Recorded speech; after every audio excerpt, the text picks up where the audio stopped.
Khoảng 3 giờ chiều ngày 2 tháng 6 năm 2013, sự yên bình thường nhật của khu phố Bilbao tại số 12 phố Massimo Aguirre bất ngờ bị xé toạc bởi những tiếng kêu cứu tuyệt vọng phát ra từ một tòa nhà. Một phụ nữ địa phương tình cờ đi ngang qua đã chứng kiến một cảnh tượng bạo lực kinh hoàng.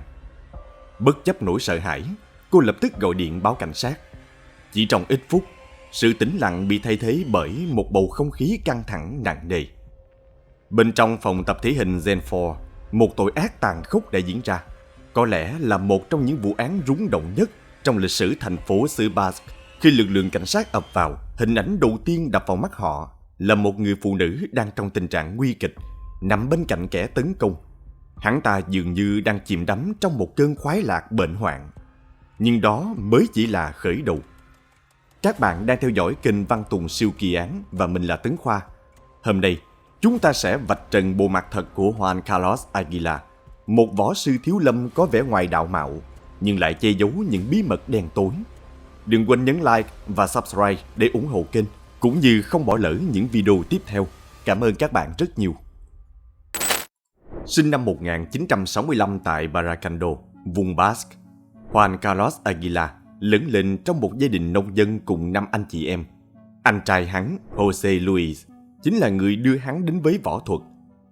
Trong bối cảnh karate và kung fu đang trở thành trào lưu ở phương Tây, Jose Luis đã huấn luyện em trai bằng những phương pháp vô cùng khắc nghiệt. Quá trình rèn luyện của Juan Carlos được bao trùm bởi áp lực tâm lý cực độ. Anh trai hắn không những bắt hắn chịu đựng những lời lăng mạ, đòn roi và sự hành hạ về tinh thần. Dù vậy, Jose Luis vẫn được cộng đồng võ thuật kính nể bởi kỹ năng phi thường. Dần dần Juan Carlos ngày càng đắm chìm trong võ thuật. Dù sở hữu thể trạng vượt trội, hắn vẫn luôn bị ám ảnh bởi cái bóng quá lớn của người anh trai, một người mà hắn không thể vượt qua. Sự ghen tị và mặc cảm ngày một ăn sâu.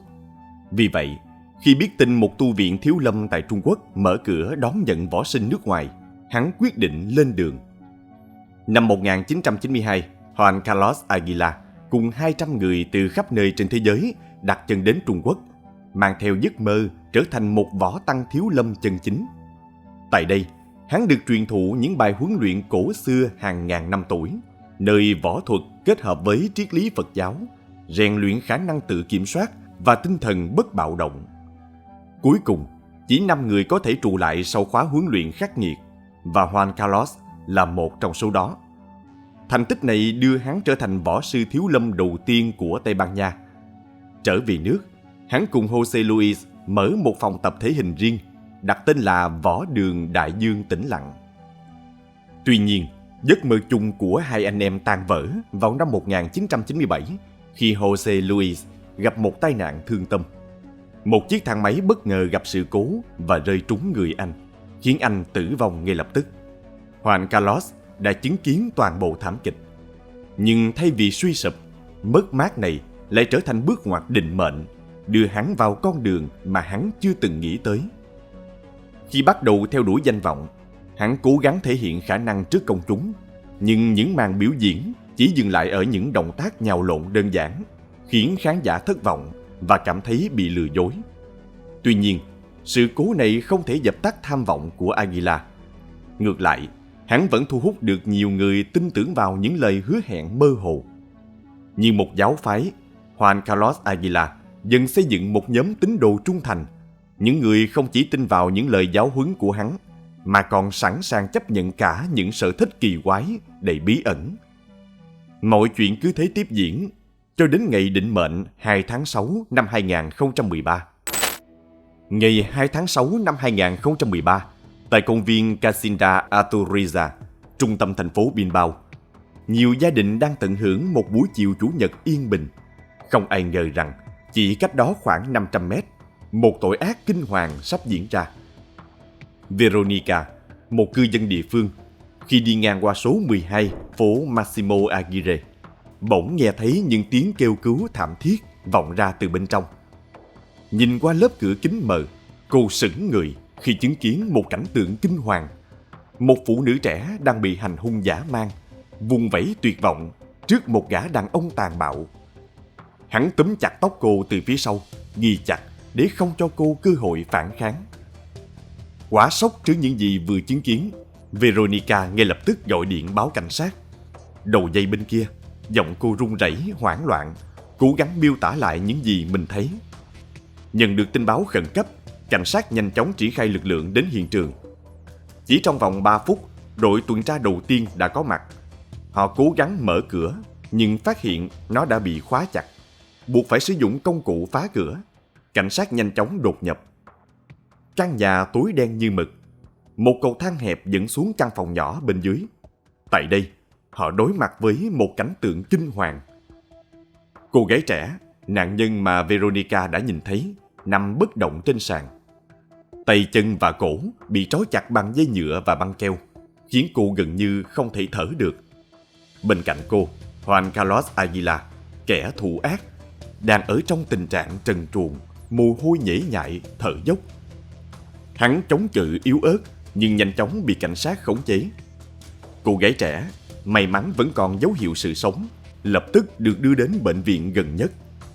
Trong khi đó, một mùi hôi thối nồng nặc xộc vào mũi các sĩ quan, báo hiệu một bí mật kinh hoàng bên trong căn nhà tối tăm ngột ngạt này. Khám xét toàn bộ ngôi nhà, cảnh sát phát hiện những hành lang chằng chịt và các căn phòng nhỏ tối tăm, tạo cảm giác như một mê cung đầy u ám.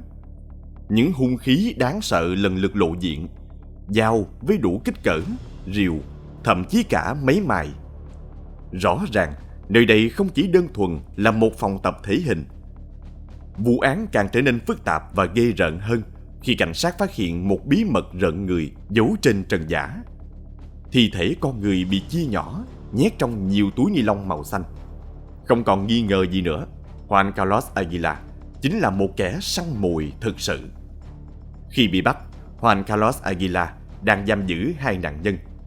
Jenny Sofia Rebolo, một phụ nữ trẻ người Colombia, Moren Eira Otuya, đến từ Nigeria. Cả hai đã đến Bilbao với hy vọng tìm kiếm một tương lai tốt đẹp hơn. Nhưng họ không hề biết rằng mình đã lọt vào tầm ngắm của một kẻ sát nhân máu lạnh. Aguila không hề chọn nạn nhân một cách ngẫu nhiên. Hắn biết với hoàn cảnh đặc biệt của họ, sẽ mất rất lâu trước khi ai đó trình báo về sự mất tích của họ. Thậm chí có thể sẽ chẳng ai đi tìm họ. Moren Eira Otuya, 29 tuổi, cô gái được tìm thấy trong tình trạng nguy kịch tại hiện trường, đã rời bỏ quê hương Nigeria để tìm kiếm cơ hội đổi đời. Không có giấy tờ hợp pháp, cô sống chui lủi, vật lộn kiếm tiền gửi về gia đình. Không còn lựa chọn nào khác, cô buộc phải hành nghề bán hoa. Rạng sáng ngày 2 tháng 6, Juan Carlos Aguila tìm thấy cô tại số 26, phố General Concha. Hắn tiếp cận cô bằng vẻ ngoài lịch lãm, tỏ ra là một khách hàng bình thường. Với hy vọng kiếm được một khoản tiền, Moren đã đồng ý qua đêm với Aguila. Nhưng cô không biết rằng đó sẽ là đêm kinh hoàng nhất trong cuộc đời mình. Vào những giờ cuối cùng của đêm, Moren và Aguila trở lại phòng tập thể hình. Tưởng chừng như đó chỉ là một cuộc trao đổi thông thường, nhưng ngay sau đó, bộ mặt thật của Aguila dần lộ diện.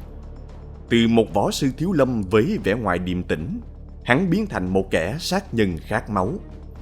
Dù được cứu sống kịp thời, Moren đã rơi vào trạng thái hôn mê sâu ngay khi đến bệnh viện. 3 ngày sau, cô trút hơi thở cuối cùng do tổn thương não nghiêm trọng. Jenny Sofia Rebolo đã rời bỏ Colombia để chạy trốn khỏi bi kịch đeo bám cuộc đời mình từ ngày 13 tháng 12 năm 2000, ngày định mệnh khi một trong 3 đứa con của cô qua đời trong một vụ tai nạn giao thông. Nỗi đau mất con chưa bao giờ nguôi ngoai trong lòng Jenny. Dù sở hữu một cơ sở kinh doanh phát đạt tại quê nhà, dường như không điều gì có thể lấp đầy khoảng trống trong tâm hồn cô. Cuối cùng, Jenny quyết định rời xa Colombia, chuyển đến Bilbao, mang theo hy vọng tìm lại sự bình yên. Dù sống xa gia đình, Jenny vẫn duy trì liên lạc thường xuyên qua điện thoại. Thế nhưng, sau ngày 25 tháng 5 năm 2013, mọi liên lạc bỗng nhiên chấm dứt. Ngày hôm đó, cô tâm sự với một người bạn về một buổi phỏng vấn xin việc. Người bạn lo ngại khi biết cuộc hẹn diễn ra vào lúc 22 giờ và khuyên Jenny không nên đi một mình vào thời điểm đó. Nhưng vì nhu cầu mưu sinh cấp bách, Jenny vẫn quyết định đến buổi phỏng vấn.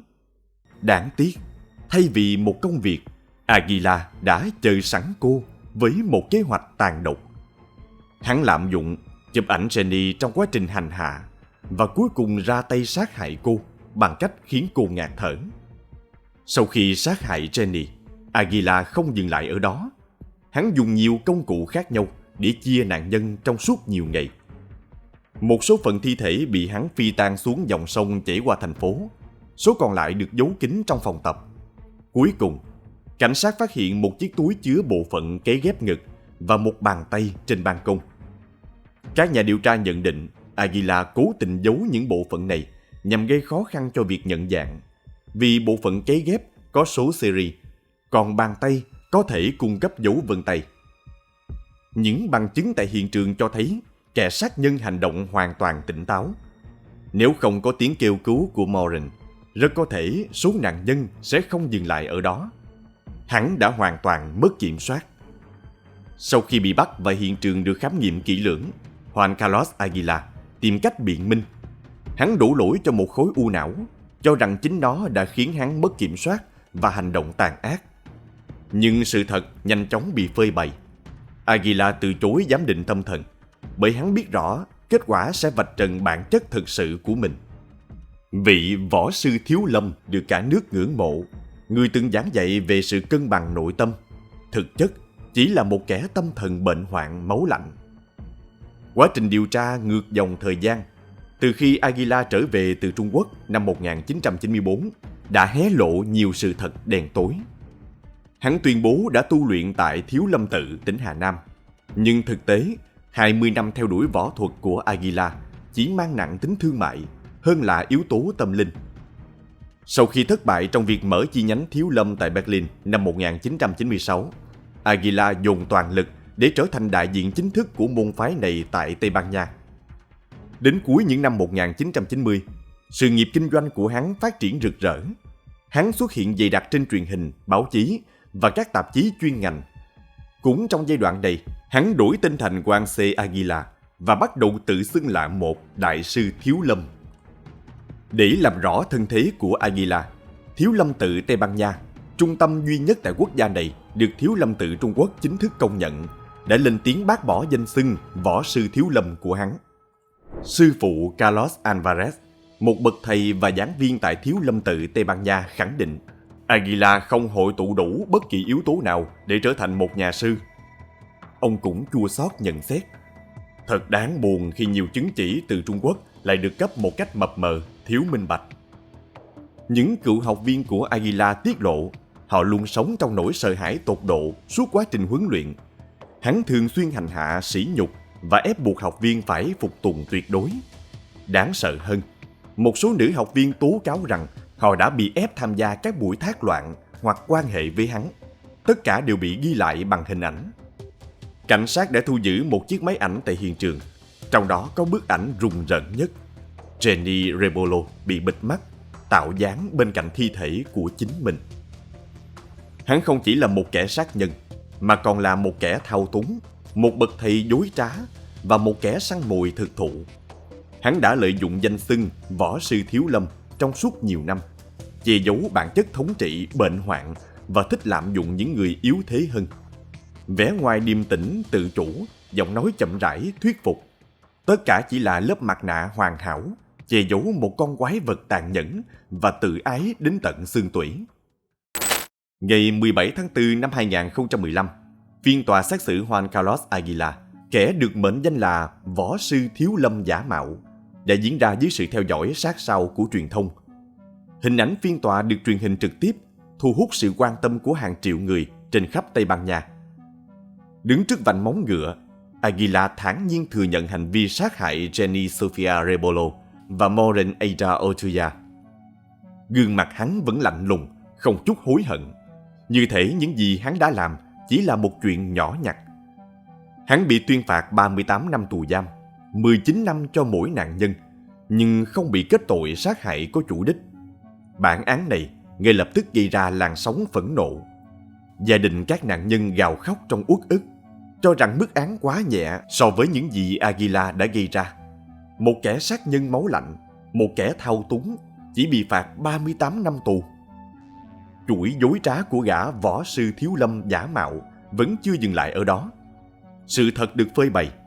Truyền thống Thiếu Lâm mà Aguila rao giảng thực chất đã không còn tồn tại từ hàng trăm năm trước, sau khi phần lớn các võ sư bị sát hại. Tất cả chỉ là một màn kịch lừa đảo tinh vi kéo dài suốt hàng chục năm, được che đậy bằng hào quang giả tạo, những bài giảng về triết lý và sự sùng bái mù quáng từ những kẻ tin tưởng hắn. Nhưng màn kịch này chỉ kết thúc khi hai cô gái trẻ đầy hoài bão bị tước đoạt mạng sống một cách tàn nhẫn. Juan Carlos Aguila, kẻ từng được hàng trăm người tôn sùng như một vị thánh sống, cuối cùng cũng lộ nguyên hình là một con quái vật. Vụ án của Juan Carlos Aguila không chỉ là một bi kịch, mà còn là một bài học đắt giá. Nó là lời cảnh tỉnh về sự nguy hiểm tiềm ẩn đằng sau những vẻ ngoài hào nhoáng, những lời lẽ hoa mỹ và sự sùng bái mù quáng. Nó nhắc nhở chúng ta phải luôn cảnh giác, đừng vội tin vào những hình tượng hoàn hảo được tô vẽ. Đừng để những danh xưng, những tấm bằng cấp hay những bài giảng về đạo đức đánh lừa bạn. Bởi đôi khi, con quỷ dữ đáng sợ nhất không đến từ bóng tối, mà nó đang đứng ngay trước mặt chúng ta, khoác lên mình lớp áo của bậc thầy và giảng dạy về cái gọi là chân lý. Bạn nghĩ sao về vụ án này? Liệu bản án dành cho Aguila có đủ sức răn đe và mang lại công lý cho các nạn nhân? Hãy để lại ý kiến của bạn trong phần bình luận bên dưới. Đừng quên nhấn like và subscribe để không bỏ lỡ những câu chuyện tiếp theo trên kênh Văn Tùng Siêu Kỳ Án. Xin chân thành cảm ơn và hẹn gặp lại.